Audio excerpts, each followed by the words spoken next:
സുഖമില്ലാത്ത ചെറുക്കനെ കൊണ്ട് ഞാനിനി എങ്ങോട്ട് പോവാൻ? ആ രാജശേഖരനാണെങ്കിൽ നാളെ ഇവിടെ മതിൽ കെട്ടാൻ പോണു. അവ എനിക്ക് വഴിയില്ലെന്നാണ് പറയുന്നത്. ഞാൻ ഇനി ആരെടുത്ത് പറയാൻ?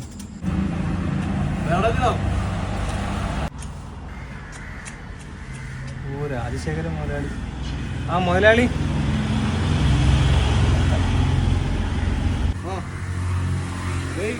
വീട്ടിൽ പോകണടാ ഇതൊക്കെ കുറെ നാളോണ്ട് പറയുന്നില്ല എന്റെ അടുത്തൊക്കെ. ഞാൻ ഇതിനൊക്കെ ഒരു വില പറഞ്ഞില്ലേ, എനിക്ക് വയ്യൊന്നും തരാം. എനിക്ക് വീട്ടിട്ട് എങ്ങോട്ടും പോടാ. ചുമ്മാ നാളെ ഇവിടെ എത്രയും മതിൽ കിട്ടുന്നേ. നാളെ പണിക്കാർ വരും ഇവിടെ. ഞാൻ നാളെ ഒരടി ഞാൻ ഇവിടെ അളക്കും. ഒരഞ്ചും കൂടെ എനിക്ക് തരത്തില്ല. ഈ വയ്യാതെ കാല് വയ്യാതെ കിടക്കുന്ന ചെറുക്കനെ കൊണ്ട് എനിക്ക് ആശുപത്രി പോകാനുള്ളതാണ് മുതലാളി. ഒരു മീറ്റർ എങ്ങനെ വിട്ടിട്ട് മതിൽ കിട്ടും? ഞാൻ വിട്ടിട്ട് പോടാ. അതെനിക്കൊന്നും വയ്യെങ്കിൽ ഇത് കുറെ നാളോണ്ട് പറയണ്ടല്ലേ വിട്ടിട്ട് പോവാൻ. ഞാൻ വില പറഞ്ഞിട്ടുണ്ടല്ലേ, വയ്യെന്ന് എനിക്കൊന്നും. നീയൊന്നും എനിക്കല്ല ഇത് അഴിക്കും വിൽക്കൂല. എനിക്കൊന്ന് കാണാല്ലേ നീയൊക്കെ വിൽക്കുന്നതെന്ന്. ഒറ്റ അവിടെ ഒന്നും മേടിക്കൂലല്ലേ, എനിക്കൊന്ന് കാണാത്. ഇത് പറഞ്ഞാൽ മനസ്സിലാവൂലേ? മോനെ വേണ്ടടാ, മോനെ വേണ്ട. പോടാറൊക്കെ വണ്ടി ചിറകനെ വന്നിട്ട്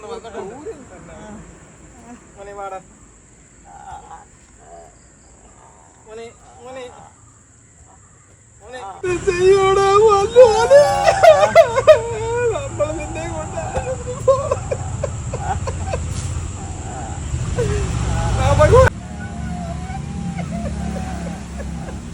എന്റെ വട്ട് പിടിച്ച അനിയനും അവനും പറയാൻ മനസ്സിലാവൂലൊക്കെ.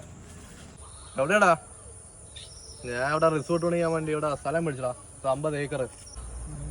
അവിടെ കാശ് ഉണ്ടെങ്കിൽ എന്ത് നടക്കൂടാ. എവിടെയാടാ?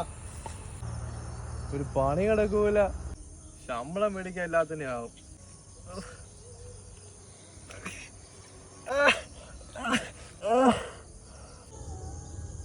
രാജശേഖരൻ മുതലാളിയല്ലേ അവിടെ വീണ് കിടക്കുന്ന? മുതലാളി,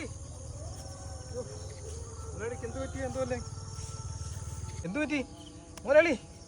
ഒരു ആംബുലൻസ് പെട്ടെന്ന് വിളിക്കാം.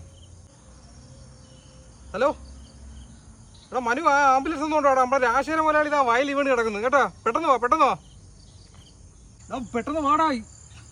എടാ ജീവൻ ഇല്ലെന്ന് തോന്നുന്നു. വേഗം വാ, ഓടി വാ.